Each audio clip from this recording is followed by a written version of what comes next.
Hi Tigers! Today I'm going to read a story called Being Wendy. This is written by Fran Drescher and illustrated by Amy Blay.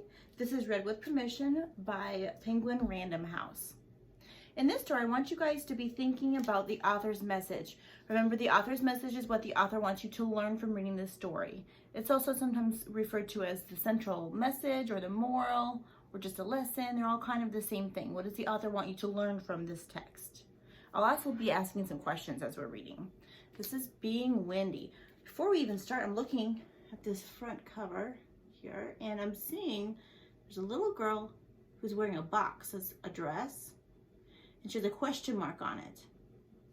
See, the dog has a box also, and it says Jack Russell. That's the type of a dog that he is. That's his breed. I even see a little bird here that's wearing a box. So it seems like all living creatures must have to wear boxes. His says what he is. Hers has a question mark on it.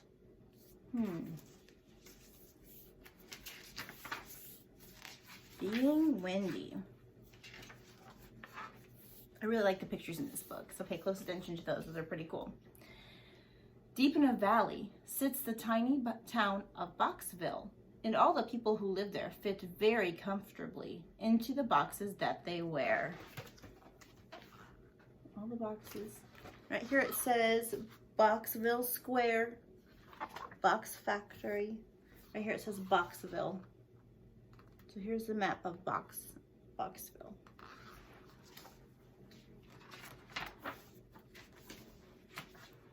As she did every morning, Wendy Starbright walked to school. Wendy said hello to Officer Miranda Wrights, who wore her police officer's box with pride as she directed traffic. She smiled at Willie Walk-and-Poop as he held on tightly to many leashes, and Wendy stared at the beautiful Bella Fashionista, the dress shop owner, as she unlocked the door to her fancy store. So the interesting thing I think about this story is that a lot of the characters' names have to do with what they are. So for instance, it says that the police officer's name is Officer Miranda Wrights. Miranda Wrights are something that a police officer would tell somebody, and so that's just the name of something that a police officer would say. So it's kind of funny that that's the name of the police officer. It says that the guy who's the dog walker, and a dog walker walks dogs and lets them go to the bathroom places. His name is Willie Walk-and-Poop. Get it? His last name is Walk-and-Poop, like walk and poop. So that's kind of funny. And then Bella Fashionista is a dress shop owner. Bella means beautiful. Fashionista means that she's like stylish. So beautiful and stylish is what her name means, and she's in charge of the dress store. So it's interesting that the characters' names kind of go with what their jobs are. And if you look carefully at this picture here, I did a good shot of this. Their boxes say what they are. So it says what their jobs are on their boxes, and their names kind of help with that too. Okay. At school, Wendy's teacher, Mrs. Read-and-Write, get it? Read-and-Write, wrote on the blackboard in perfect penmanship. Wendy looked around the classroom and saw that all the students were happily wearing the boxes that they had chosen. So the teacher's name is Mrs. Read-and-Write, and her box says teacher because she's a teacher. Hope's box said doctor because she knew she wanted to cure sick people. Joe's box said soldier because he wanted to protect people. And Candy's box said baker because she loved sweets. So the adults, their boxes say what they are. So the teacher's box says teacher. The police officer's box says police officer. But for the children, they don't actually have a job yet because they're still children and still in school like you guys. But their boxes say what they want to be. So Hope says doctor because she wants to be a doctor. Joe says soldier. Candy says baker. I like how the author kind of did this though. Like Candy, she wants to be a baker. Sweet things, Candy is her name, which is Candy Sweet. I like that she did that. Joe, like a G.I. Joe, wants to be a soldier. I like that the author made the names go with the jobs. I thought that was really cool. Pretty clever. Oh, picture.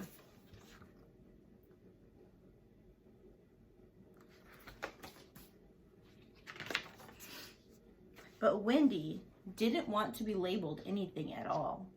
She wiggled in her box. If only she could take it off. Why did she have to wear this boring box anyway? I want you guys to think about poor Wendy.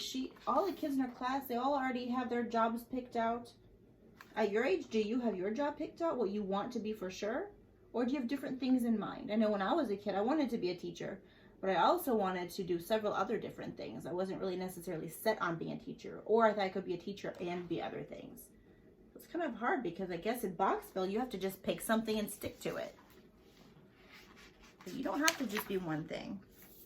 Wendy was full of ideas. She loved to do lots and lots of things. How could you possibly pick one thing for her box? Wendy loved to play her guitar and shoot hoops. Should her box say guitarist? Or maybe basketball player? Or, oh, thought Wendy, how will I ever choose one box? She was afraid to say out loud that she felt different than everyone else. You guys have several things that you would like to be? I wonder what the author is trying to teach us in this text.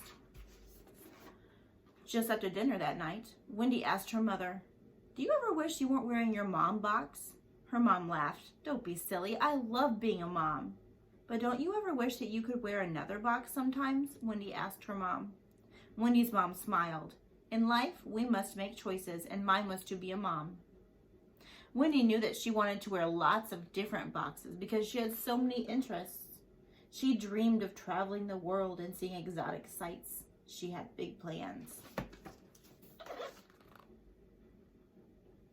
So many things that Wendy wants to do with her life. That reminds me of me when I was little. I wanted to do lots of things with my life too. I wanted to be a teacher, but I also wanted to travel like Wendy did. I wanted to be a mom. She imagined herself meeting with foreign leaders, working for world peace. In that picture, her box says diplomat. She thought about running marathons. In that picture, her box says athlete. Sometimes she wanted to be a great writer. Wendy even dreamed of becoming a famous actress. How could she do all of these exciting things if she had to wear just one box? She couldn't. Just thinking about that about myself. I don't even know what my box would say on it because I am a teacher, but I am also a mom. And I'm a traveler. I like to paint. I like to make stuff. I'm creative.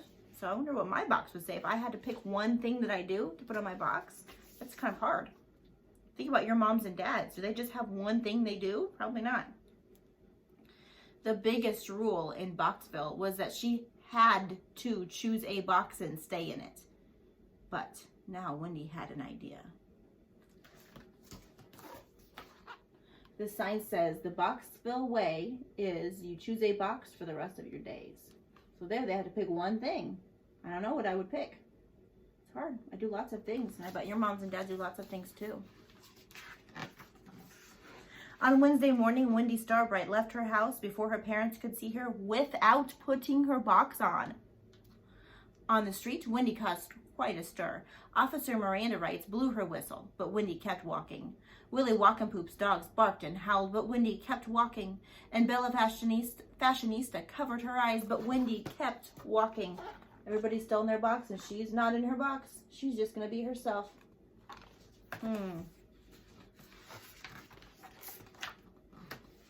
At school, the kids laughed and pointed at Wendy. Even her friends didn't understand. They all made her feel weird, like she didn't belong. The teacher's making her write on the board, making her write, "I must wear my box at all times. I must wear my box at all times," over and over again. Mrs. Reed and Wright sent Wendy to the principal's office for violating the town's biggest rule. "Why don't you just choose a box like everyone else, Wendy?" she said with disappointment. So she's kind of getting in trouble for trying to be herself. The principal called Wendy's father. As soon as her dad arrived, Wendy burst into tears and ran to his arms, but as always, his box got in the way. The principal's box says principal. On the way home, Wendy told her dad the truth. I know everyone in Boxville likes wearing their boxes, but I don't. "You just haven't found the right box yet, but you'll find the one that fits," says Wendy's dad. "Thanks," Wendy said with a weak smile. "But I know in my heart that one box will never be enough for me." "Well, think it over," said Wendy's dad, "and please get back inside the box."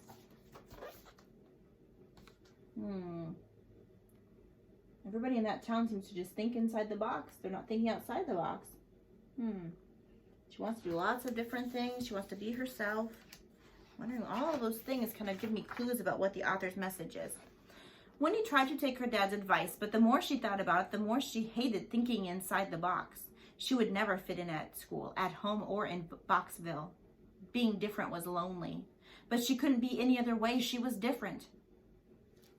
Wendy ripped off her box once more. She took a deep breath and went downstairs to try talking to her parents again.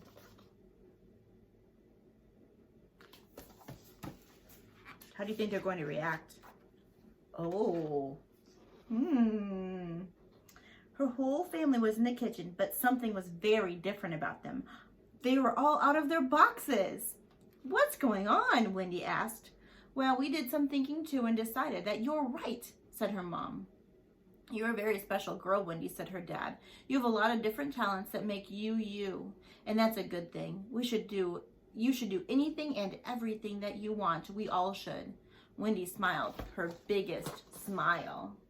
Her parents decided that they all can do lots of things instead of just picking one thing.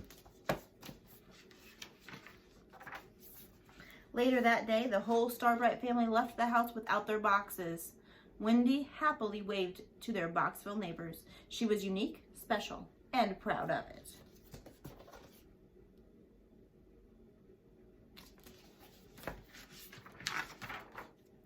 Soon after, the Starbrights packed their stuff into their now empty boxes, loaded up the car, and left Boxville for a new town called Freedom Land, where they can do whatever they want in Freedom Land. I want you guys to think about, what is the author's message? What does the author want you to learn in this text? I think the author could actually have several different author's messages, several things that she wants you to learn.